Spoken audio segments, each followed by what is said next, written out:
A good host's secret is to make guests feel that your home is their castle. There's just a big wave. So a simple meal from your kitchen is the key to true hospitality. Good to see you guys. Let me share a secret recipe. Discover an ingredient that fires your imagination. Choose other flavors to match. Find the best way to cook them. My secret recipe? Cooking without a recipe.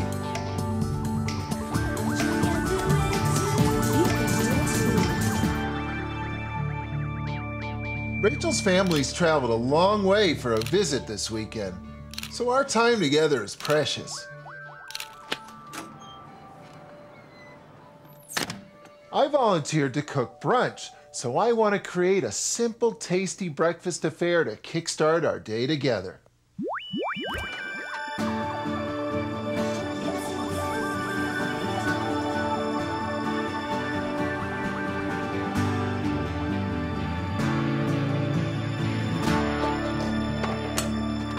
In the morning, you need something foolproof, something AM-proof, like my fail-safe Brunch Bake.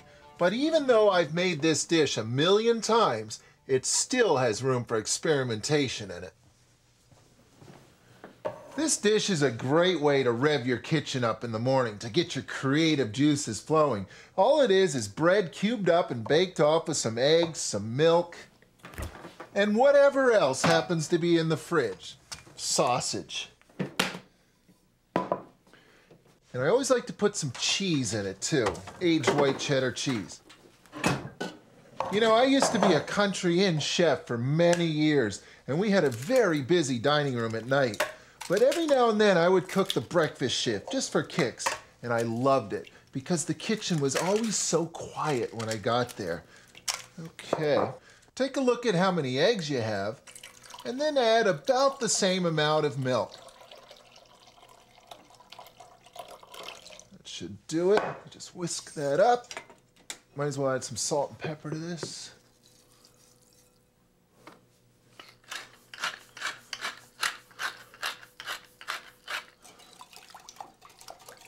This dish has three basic parts: the egg mixture, the bread, and then whatever else I feel like mixing in. Now the bread works best if you take the time to first toast it, to slice it up and toast it. That way it dries out, it develops some nice toasty flavor, and in the end it soaks up the egg mixture a lot easier because the bread is dry.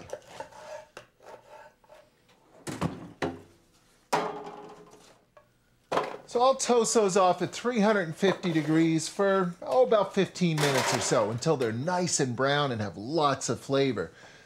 That gives me time to get this sausage ready. And since I'm gonna brown it, I might as well get some onions into this too. Now the reason I'm gonna brown the sausage off is quite simply to add flavor to it. I could cut it up raw and just mix it right in, but then it wouldn't have that beautiful roasted caramelized flavor that makes sausage taste so good. So here's a way to jumpstart the sausage. I'm just gonna add a splash of water to it. Now that water's obviously got to cook right back out before the sausage can start browning. But by adding the water, I encourage it to start cooking evenly. That way it doesn't start to burn in one particular spot. It also gives me a moment to add the onions to the pan. Here's another way to encourage all this onion and sausage to get going. Simply put a lid on. And I'll just put the cheese straight into the egg mix. It looks like I'm going to add about a pound or so, but if you wanted something seriously cheesy, go ahead and double it. Cheese it up. See how those sausages are doing.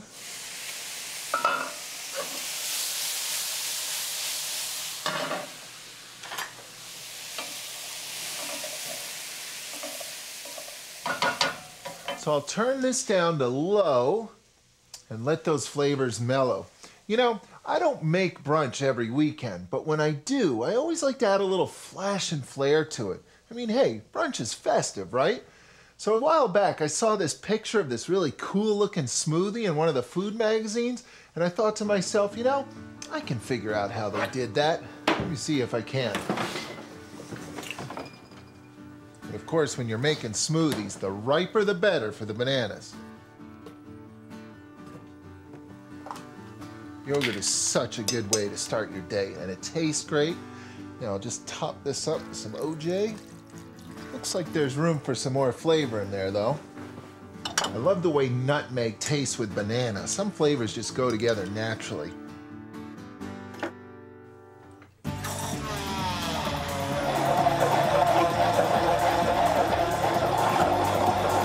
Part 1. Now here's where it gets interesting. I'm only going to fill these glasses about, halfway or so.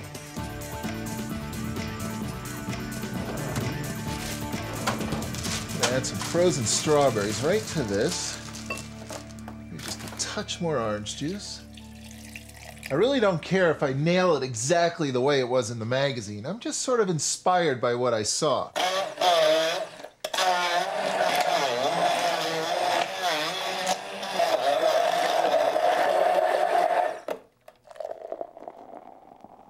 Look at that. It's the colors of sunrise. Now that's a sunny way to start the day. Now, once I get this brunch bake in the oven, I'll see what other creative juices I have percolating up my sleeve.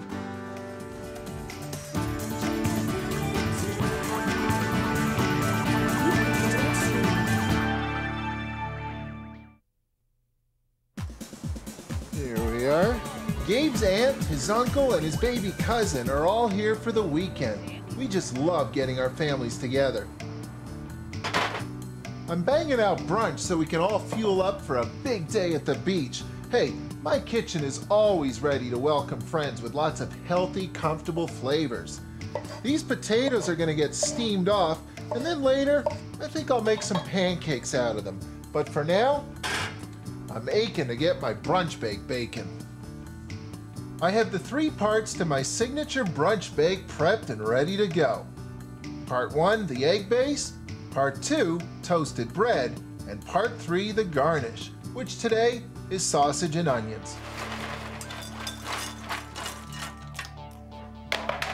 Now this egg base is nothing but equal parts egg and milk with a whack of cheddar cheese thrown in. And of course that cheese could be any cheese you happen to have kicking around the kitchen. Sausage and onions, nicely browned off. Just look at all those brown flavors. And now all you really have to do is just toss all this together, because a good idea now is to let this rest for a few minutes and give that dry bread a chance to soak up all the flavors in the egg and milk mixture. It needs just a little bit of color. Tarragon. That's kind of a sharp flavor to get the day started. Why not? Tarragon. But of course, you could use whatever herb you happen to have kicking around. And they don't have to be fresh. Dried herbs can work here as well, and even spices.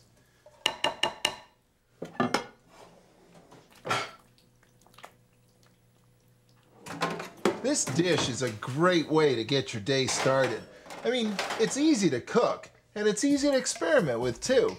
It's a great introduction to the great big world of breakfast flavors.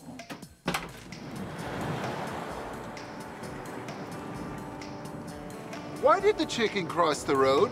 To find out if he came from a brown egg or a white egg. As it turns out, he, or is that she, could have just as easily looked in the mirror. Whoa! Because the color of an egg is entirely dependent on the color of the chicken who laid it. White chicken, white egg. Brownish chicken, brown egg. But is there any other difference between a brown egg and a white egg? Nope. The color of the shell has nothing to do with the quality of the egg, its nutritional value, or even its flavor. In fact, the incredible edible egg is one of the single most nutritious foods in nature, quite simply because it contains all of the exceptional goodness that a little baby chick needs to grow into an exquisite road-crossing chicken. Now, I don't know about you, but every day I do enjoy a tasty, nutritious glass of orange juice. Besides, it only comes in one color.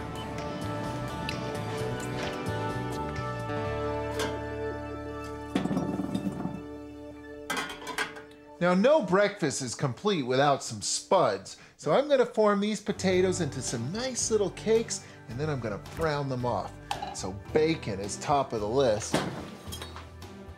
And I'll just dice this up a bit. Here's my fail-safe way to brown off bacon. I always start with a little splash of water, not too much. And what'll happen here is that basically the water will even out the temperature in the pan so that the bacon browns evenly. So usually for a pound of potatoes, I usually add about a cup or so of cheese. Okay, let's see how that bacon's doing.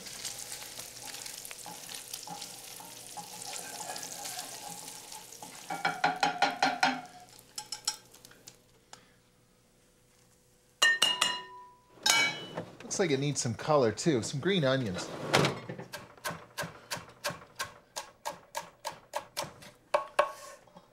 Okay. Now I want to make sure that as I start mashing and forming that into cakes that they actually hold together, and for that, got yet another magical egg. All right, it's mash time. There it is. Now, it's always a good idea to make potato cakes like this from cold potatoes because they just don't get all gluey and goopy on you. And of course, they're easier to handle when they're cold. There it is, a potato cake ready to brown. There we go. I still have time to come up with yet another brunch dish.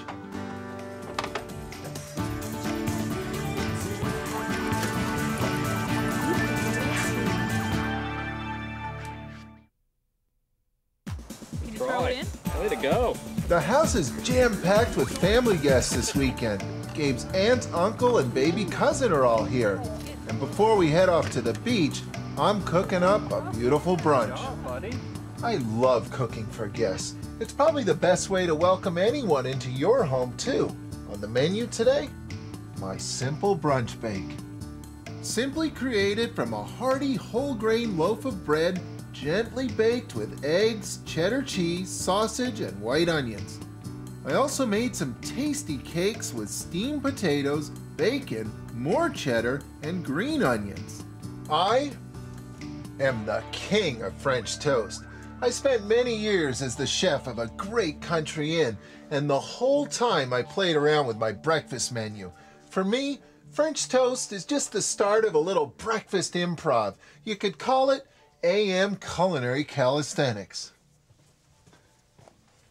French toast really is easy to make. Now today I'm using raisin bread, but of course you can use whatever bread you happen to have kicking around the kitchen. Now one thing I like to do is make nice thick slices. Check this out. With a nice sharp knife and a little bit of finesse, you can easily cut a pocket right into the heart of the French toast and cram jam it with just about any flavor under the sun. I mean, I could use maple syrup, honey, nut butters, jams, jellies, dried fruit, or marmalade, orange marmalade. Why not? How about a spice flavor to go with that? Something that goes with orange marmalade. Cinnamon, cardamom, cloves, allspice, nutmeg, star anise. Why not? Licorice flavor, orange and licorice go together. That's kind of a cool way to start the day. I have discovered, though, that for best results, you need a flavor vehicle. You need something like cream cheese with a neutral flavor that will easily carry other flavors. Take a look at the cream cheese and add about the same amount of orange marmalade. Now, here's how to get it into the little pocket. That should do it right there. Work it right in. So it's pretty strongly flavored stuff, so don't add too much because it can get a little soupy when the time comes to cook the French toast. I'm going to clean up a little bit, and then it's time for the egg batter.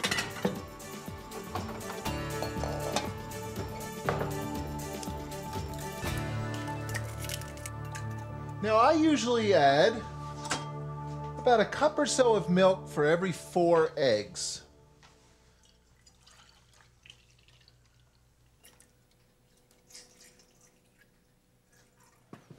Now for that star anise, it looks like I need to grind it up.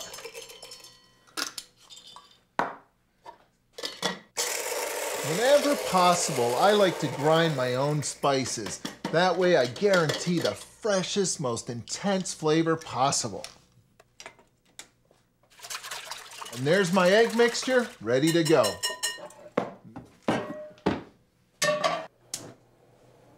So now for the cooking oil.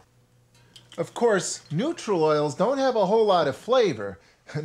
I don't know about you, but the best flavor for cooking French toast is butter.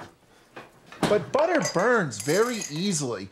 So the best thing to do is combine a little bit of butter with a little bit of cooking oil. And that way I get the best of both worlds. I get an oil that I can cook and brown in, and I get an oil with lots of buttery flavor.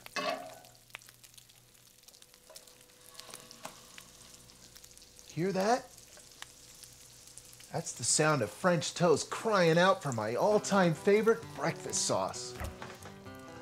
There it is. Blueberry maple sauce. Love this stuff. And you don't have to wait for brunch to make this. No morning meal is complete without the flavors of blueberry and maple. Classic. Toss 4 cups of fresh or frozen blueberries into a small sauce pot with a single cup of maple syrup. Aromatize with a splash of vanilla and a spoonful of your favorite breakfast spice: nutmeg, cinnamon, cardamom. Simmer the mixture for a few minutes, stirring occasionally until it reduces and thickens a bit. Pour it into dishwasher sanitized jars and refrigerate until needed. Now you may decide to taste it every day, you know, just to make sure it's still good.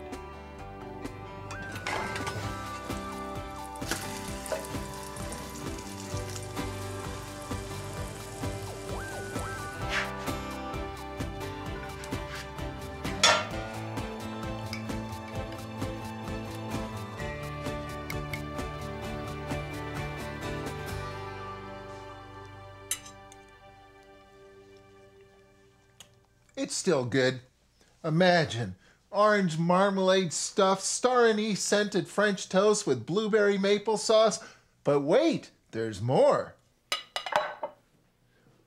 After you dip it into the egg wash and before it hits the pan, you could just as easily dip it into something crisp. Something like, say, sliced almonds or shredded coconut or oatmeal.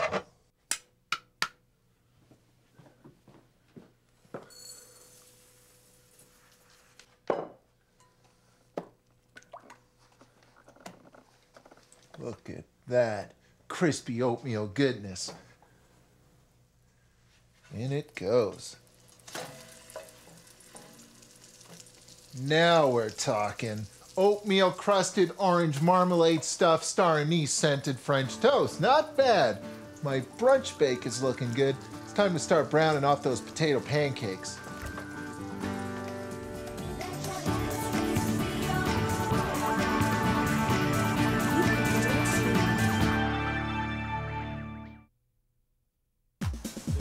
One big happy family this weekend. Gabe's aunt, uncle, and baby cousin are all here.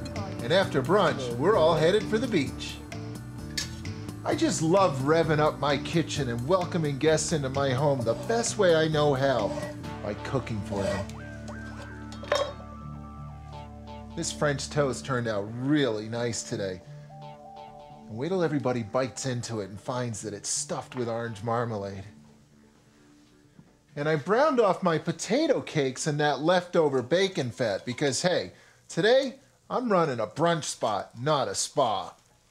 Look at that. And oh yeah, that brunch bake, does that ever look good? There we go. And I dug out some smoked salmon too. Of course, this is purely optional. If you don't have any smoked salmon at home, don't sweat it. These potato cakes are great just the way they are. All right, and a tiny one for Gabe, who I happen to know doesn't really like smoked salmon, so we'll leave that off of his. And I've got some sliced green onions to jazz that up a little bit, because brunch is all about presentation and flavor. There we go. You know, you can welcome guests to your home with lots of tasty flavors and creative cooking too, because a comfortable meal is everybody's favorite way to relax and feel at home. And when you do, you'll feel great cooking and you'll fill your kitchen with the true spirit of hospitality. Is this really her first food? Did she like it? Not too sure. Is the French toast good, Gabe? Hey Gabe, you know what's in that potato? There's bacon in it. That's basically just bread and eggs and cheese. It's kind of like an easy quiche, you know, because the bread's in it. This looks fantastic. What's it gonna be, Gabe? Sausage or beach? Beach. Thanks for coming this weekend, guys. Thanks for having us.